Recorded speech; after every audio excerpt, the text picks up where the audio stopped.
The flames of Ivan's insanity were consuming his own people. And no one was safe, not even his own family.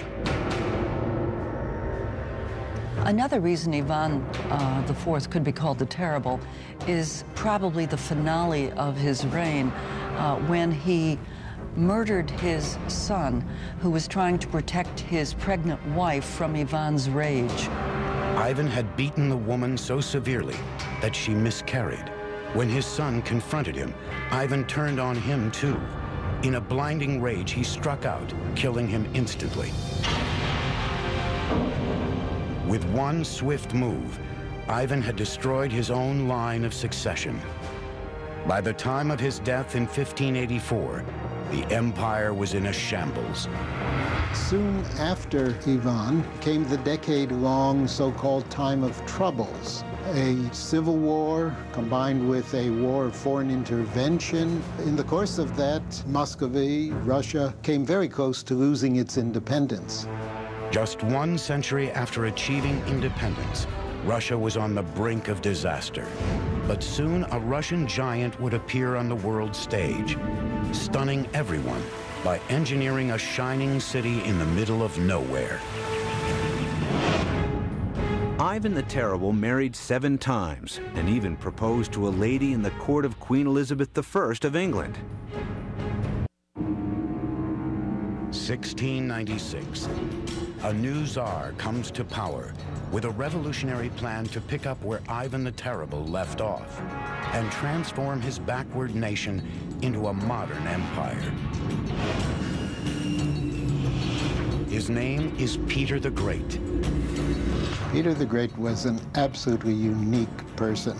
A giant, both physically, 6.5 feet tall, as well as in terms of personality. He disregarded convention and tradition. He was endlessly curious about new things. Peter's enormous size was matched by his ego. A constant whirlwind of activity occurred around him, and he took on the tasks of a dozen men. He was really an extraordinary, larger-than-life person. Peter had spent his early years in Moscow, carousing with artisans and military men in the city's foreign quarter, learning about their tactics and technology. Peter was not only entranced with European technology, he was also very aware of Russia's backwardness and weakness vis-a-vis Europe. He wanted to remedy that situation. So one of his first acts was he went to Europe, and he went to Europe incognito. And there he studied the craft of shipbuilding with the Dutch, who were masters at it. He also learned the art of navigation from the English Navy, and he saw the great wealth these European empires were pulling out of their overseas colonies, and he figured they might have use for Russian natural resources. But what Peter really wanted was a piece of the action. And he knew that in order to cut into the pie, he would have to drag his country kicking and screaming out of its gloomy medieval backwardness into the great white light of the new commercialism of the Western world. When he got back to Russia, Peter resolved to transform his country into a naval force that would not only trade with the European empires, it would compete with them as a military power. Peter sets his sights on a stretch of land 400 miles north of Moscow, near the Baltic Sea on the Neva River. With godlike vanity, he began envisioning a new naval city that would put Russia on Europe's map. He would call his vision St. Petersburg. A city on that spot had direct maritime access to Europe.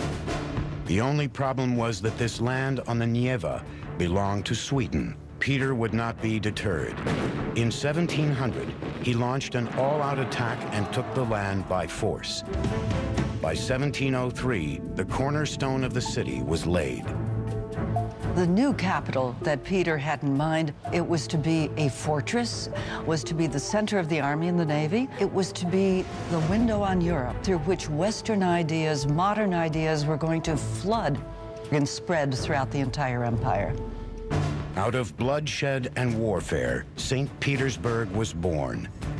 But for the people of Russia, their Tsar's ambition would prove to be a double-edged sword.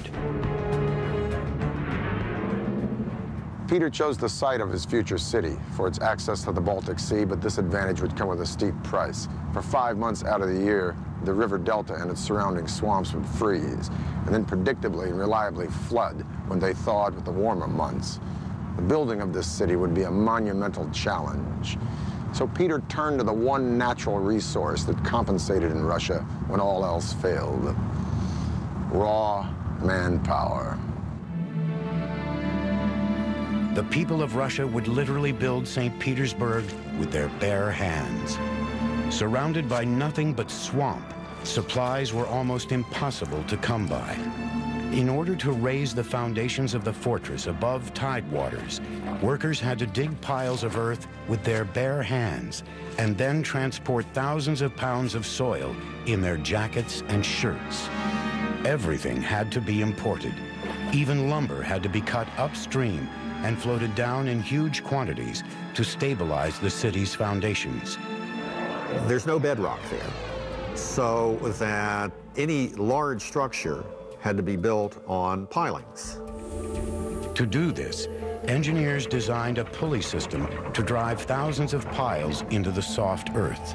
You raise the head, and they would drop it, and that would drive the pile into the ground. And this was repeated tens of thousands of times in Petersburg. Within 5 months, thousands and thousands of laborers had erected the hexagonal walls and the timber bastions of this fortress you see behind me. At night, they'd come home to their camps freezing and tired and hungry, and just as they had come by the thousands, so they would die by the thousands from disease, from the flooding, and from exhaustion. By 1708, a rough estimate of 25,000 laborers had perished building this fledgling city, which gave rise to its nickname, the City of Bones.